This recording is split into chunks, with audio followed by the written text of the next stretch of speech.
All right, let's talk about something that I think is going to hit home for a lot of you. It's this weird, frustrating paradox of being incredibly busy, like all the time, but then you get to the end of the week, you look back, and you're like, what did I actually get done? It's this endless cycle, right? So today, we're going to get to the bottom of it. I mean, does this feel familiar? Like you're just running on a hamster wheel day in and day out? You're in motion, for sure. A total blur of activity. Emails, meetings, little tasks. But when you think about your biggest, most important goals, the needle just isn't moving. Well, you're not alone. And that feeling? It's a clear symptom of a very specific trap. And it turns out this trap actually has a name. It's kind of like a diagnosis for our modern obsession with being busy all the time. Understanding it is really the first step to escaping. So let's meet this concept. It's called action faking. So this term, action faking, it actually comes from an author named M.J. DeMarco.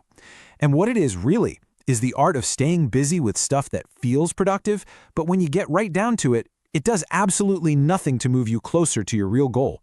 It's a total illusion of progress, and man, is it easy to fall for. I love this metaphor because it's just so perfect. Sharpening the needle is stuff like, reorganizing your desktop for the 10th time, or researching a new productivity app you're never going to use, or spending hours perfecting the font on a presentation. It all feels super important, like essential prep work. But more often than not, it's just a really clever way to put off the real, and sometimes scary, work of actually moving the needle. And when you lay it out like this, the difference becomes crystal clear. Action faking? It gives you these quick, tiny little dopamine hits from knocking out easy tasks. It's totally low risk, right? Because you can't fail at something you never really start. But the long-term result? Just burnout and feeling stuck. Now, high leverage action, that's the good stuff.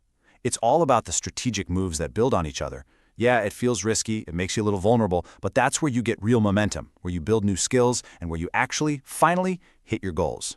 And here's the kicker. Here's why we get stuck in this loop. Our brains are basically wired for instant gratification, for immediate emotional relief. Thinking about that huge, important project, it brings up anxiety, right? The fear of failure. So what does your brain do? It steers you towards the easy win, the quick task that gives you that little check feeling of accomplishment, even if it's a completely fake accomplishment. It's not a time management problem, it's a self-regulation problem.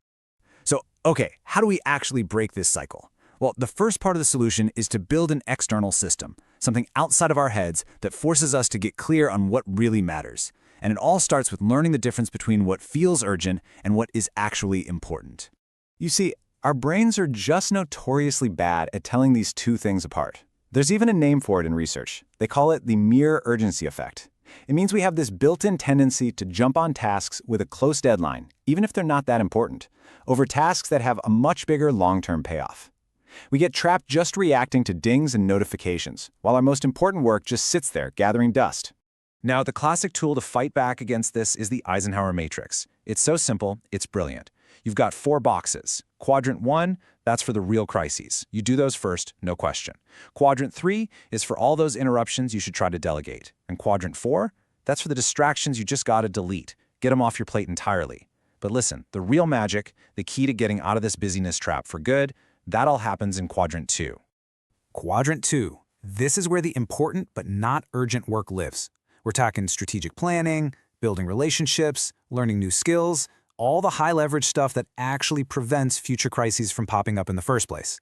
See, truly effective people don't spend their days stuck in Quadrant 1 putting out fires. They proactively schedule their time and they live in Quadrant 2. That's how they make consistent, meaningful progress. And this whole idea is backed up by another famous concept, the Pareto principle. The 80-20 rule. It basically says that about 80% of our results will come from just 20% of our efforts. Action faking is when you live in the trivial many, that 80% of tasks that eat up all your time. The whole point of the Eisenhower matrix is to force you to find and focus on the vital few, that critical 20%. Okay, so external tools are awesome, but for discipline to really stick, to become unshakable, we have to go a little deeper. We have to start rewiring our internal operating system, and we do that by focusing on the habits that actually define who we are. This is a massive mindset shift. Think about it. Most of us set outcome-based goals, right? I want to write a book. All the focus is on the finish line. But a much more powerful way to do it is to build identity-based habits. The focus shifts to who you want to become. I am a writer. See the difference? The focus moves from some distant prize to the daily actions that prove that identity. And James Clear just nails it with this quote. When you see yourself as a writer, then writing every day isn't some chore you have to force yourself to do with willpower. No, it's just what you do. It's an expression of who you are. Every single time you sit down to write, you're casting another vote for that identity, reinforcing it over and over until it's just your default. So, how do you actually do this? Well, it all starts with deciding who you want to become. Let's say, I am a healthy person. Then, you pick a small habit that supports that, and you start with a micro-action that is so easy, it's almost impossible to say no to. Like, just putting on your running shoes. That's it. Then you design your environment to make it easier. And finally, you track your consistency. You start seeing that new identity take hold. It's a real process, not some magic trick. So, you see, when we put these two big ideas together, the external systems for clarity and the internal shifts in identity, we end up with a much more powerful, much more sustainable idea of what discipline really is. And this really is the biggest takeaway of all. Discipline is not some limited resource, some pool of willpower that you have to grit your teeth and use up every day. It's an infrastructure.